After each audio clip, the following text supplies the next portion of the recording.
Yeah, well, very important win. All right, we always talk about in professional soccer the biggest thing is winning, right? So we obviously knew that we didn't start well. They were on the front foot.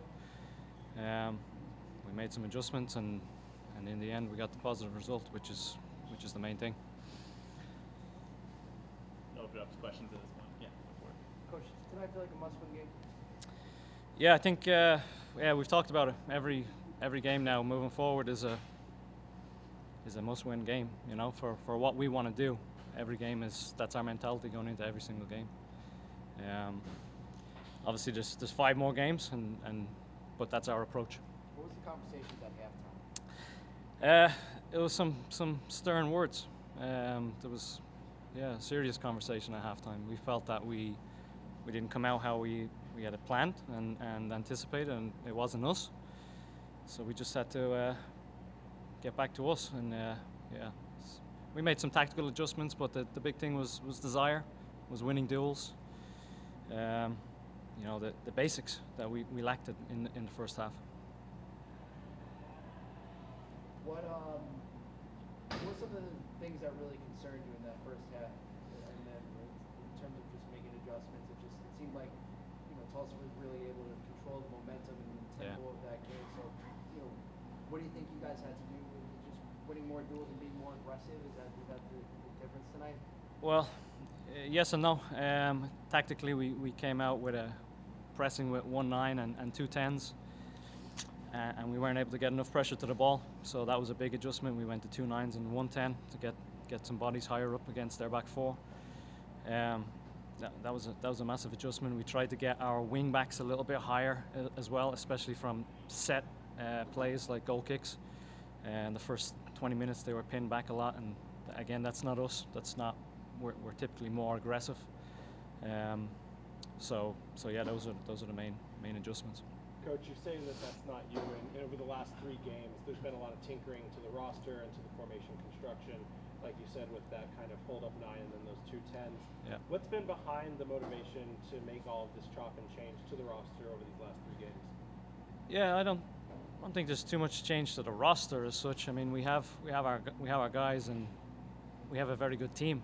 You know, we believe in our guys and we trust our guys, and a lot of teams have 14 good players. We have 20, so we're able to move people. We're able to see when people are fatigued, for example, or you know, just need a little bit more motivation. You know, because sometimes you can become comfortable. You play a lot of minutes, you play a lot of games, and then you just might need a little kick in the ass, a little message. So, that's it really. As part of the game plan for Rhode Island FC lately, this team has started to become known for breaking down defenses and scoring late into the 20th minute or less. We saw it again tonight with that stoppage time goal to win the game outright. Is that a part of the plan for Rhode Island FC? It doesn't seem like this team has scored a lot of goals earlier than the second half. Yeah. No, ideally we want to score earlier, but we have a lot of good characters, and we said that from day one. New Mexico, game 1, we scored in the last couple of minutes, and I would guess we have some of them in the league. We probably have the most goals in the last 15 minutes. And that comes down to the guys. It comes down to the character of the group. It comes down to the roster construction and the people that we've brought in. And we've brought in good people. We talk about it all the time. Cano talks about it all the time. Never say die attitude. That's something that's very important to the DNA of our team. So yeah, I mean, we don't plan to score in the last couple of minutes. Ideally, we'd like to be in the lead and be a little less stressful. But you know, like we're happy with how our guys reacted and responded. And then we did see Morris Dugan in a boot earlier this week during the practice. Yeah. Can we get an update on his injury status? Yeah, he's running. So he rolled his ankle. Nothing too crazy. The boot is a little bit more precaution, but yeah, he's back out running on the pitch. So I wouldn't want to say too much further because it's not my field. Anything else? All right. Thanks Good. so much, Coach. Appreciate Thanks, it. guys. Thank you. Appreciate it, Coach. Congrats on your win. All right, we'll open it straight up to questions for this one. Chico, congratulations on the goal. Walk us through what was that like knowing you got the equalizer late? It's always a Win, good, sorry. yeah. It's always a good feeling when you score. You know, this one mean a lot for the team. So I'm glad that I helped the team to get the 3 points today because it was a must win. It's a must win at home. So like we always say in the locker room, it's never like and I don't know what to say. It's never done when it's like it's never over until the last whistle. So that was the good mentality with the team, and we're glad to get the 3 points. Walk us through that goal, though. It seemed like it had just fallen in the box. Lots of players coming on. How did you see that to score that into the top corner like you did? I was just waiting like the final touch from Zach, and at that moment, I have to put it like up, because the keeper obviously the angle was so tight to put it low. So in that moment, the only thing that I have to do is just hit the target, and I hit it high. So yeah. Were you surprised that Tulsa put up this much of a fight? It didn't seem like on paper that this team would go out ahead of you and make you guys kind of catch up and play the game you wanted to play. Was that something that surprised you and the rest of the guys? No, we were expecting that. It's that time of season that every team's trying to make the playoff. It's like it's not that it's the whole team anymore in that league. Everyone's trying to make the playoff, and we were ready for that fight, and we won it. You continue to lead the team with goals scored. Is there any added pressures on you now? Tonight was a substitution opportunity. Often you start. Is there anything additional on your mind when you get on the pitch now that it's expected of you to score? In that part of my career, like obviously I want to score, but the most thing is like how to help the team. If I don't score, how can I help the team? How can I make the impact? Like by pressing, by giving assists, by giving my energy. Because obviously something that you cannot control is goal, but something that you can control is your energy, your desire to work, to press, to help the team. There was definitely a change when you were substituted on. Can you walk us through what coach instructed you on before you took place on the pitch? Yeah, so at the beginning we were like playing with 2 10s, and when I came in, he wants me to play high with JJ, and Noah dropped like a 10, and that was the formation.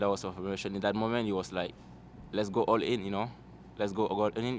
We have nothing to lose, so we like one man down. Let's go all in. So that was a good tactical point from him, and yeah. Seemed like there were some honest conversations at halftime. Just what was the message to the guys after that first 45? I wasn't in that locker in that moment. I was like warming up, I think Noah will be the best to tell you that story. So It's kind of been an up and down year for you. Yeah. It's been a much different 2024 for you than 2023. So what does a moment like this mean to you tonight to be able to get that game-winning goal and, really reestablish yourself as, one of the perennial top scorers in this league? The change play a big role, The change play a big role, so obviously I'm still getting used to everything's happening here. It's the first season, so I know the expectation is high from me. My standard is high, so I wasn't expecting to be with 8 goals in that part of the season, but like I said before, it's something that you cannot control, Like I heard something on internet saying like goal are like a ketchup, when you score goal, if you score one, they're gonna keep coming. So yeah. For you, it's just mentally staying tough and just believing in yourself and just, staying true to what you knew, brought you, to, high places last year, just sticking with what's working. Yeah, I'm never gonna doubt myself, I work hard for that, so it's never gonna be a doubt in my head. Like everyone has like tough moment, but the only thing that you can control is like keep going. I'm a hard worker, so I'm just gonna keep going, find a way to help the team to make the playoff or maybe win the championship, You've been in this league a long time. What's the ceiling for this team, as we look down the playoff stretch here? I think it's the most talented team that for the first year coming to the league, and I never saw something like that. And I think I give credit to the coaches and people, the organization, everyone, you guys, because obviously for the first time people expecting maybe the low bottom team, Nah, they're not gonna make the playoff the first year, But right now we're proving them wrong, so we will keep going and we will make the playoff. Thanks, Chico. Yeah, Appreciate guys, it. thank you. Four screamer attempts across one goal. What a night. I like your hat. Very cheeky choice. I saw your tifo or your fan poster at the Orange County game. Yeah, So, the- connect on that. What's the salute? Scouts. Yeah. So what were the conversations at halftime? I think we were all frustrated, and we all knew like this was a must-win game, and so it was just like, how can we find a solution and get on the same page and do what we know we can do here. Like thinking back to when we played New Mexico in the home opener, how we were all over them. Like that's what we try and do every game. So at halftime, it was just getting on the same page and getting a game plan that we're gonna stick to and try and like carry out through the second half. Why'd you feel it was a must-win game with 6 games to go?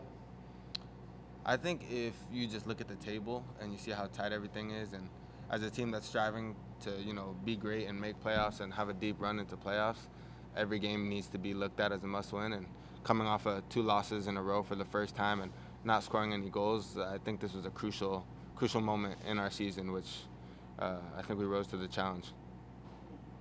What do you think went wrong in the last 2 away games? Were you a bit unlucky, or was it, away games seem to be tough in this league? Yeah, I think on our goals, it was just lapses and concentration as a whole team.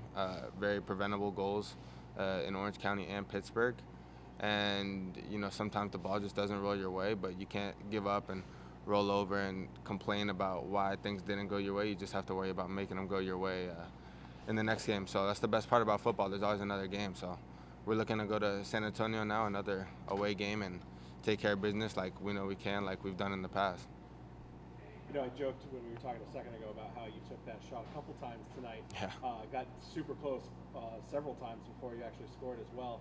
Was that just something that once you were ranged, you knew that you were going to put that in the net? Because you looked really dangerous in that top corner.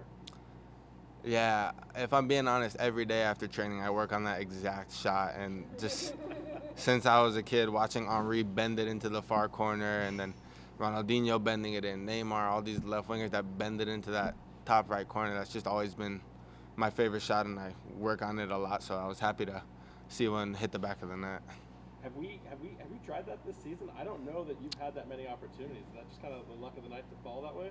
I mean, tonight I definitely found myself in a lot of spots where it was an option to do that, and I would not hesitate anytime I'm in that position to take that shot. So I think I had a similar finish against El Paso at home, where it was kind of from that same angle, but I think it was a little bit lower. But yeah. Is it dangerous now that opponents know that you're hyper lethal in that top corner? Have you just given away the magic secrets like Clay Holston on the opposite side?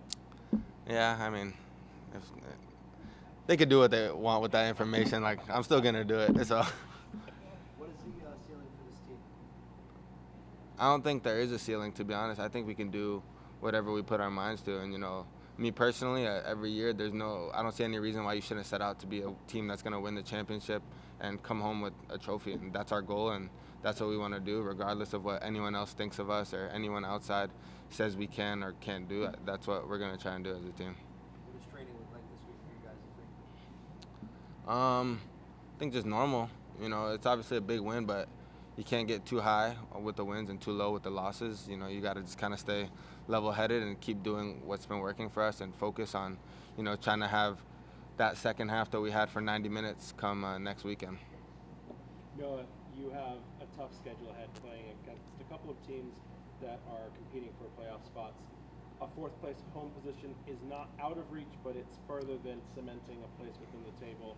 Is there any team that this group is more worried about playing in playoffs right now than another? No, I don't think we're worried about anybody. I think on our day we can beat whoever is lined up across from us, and we're just focused on getting into the playoffs and taking care of business and winning one game at a time. Good stuff. Thanks, Noah. Appreciate it, you guys. Appreciate you, man. Thank you, Congrats on guys. playing the match. Appreciate it. Is that your second? Yeah.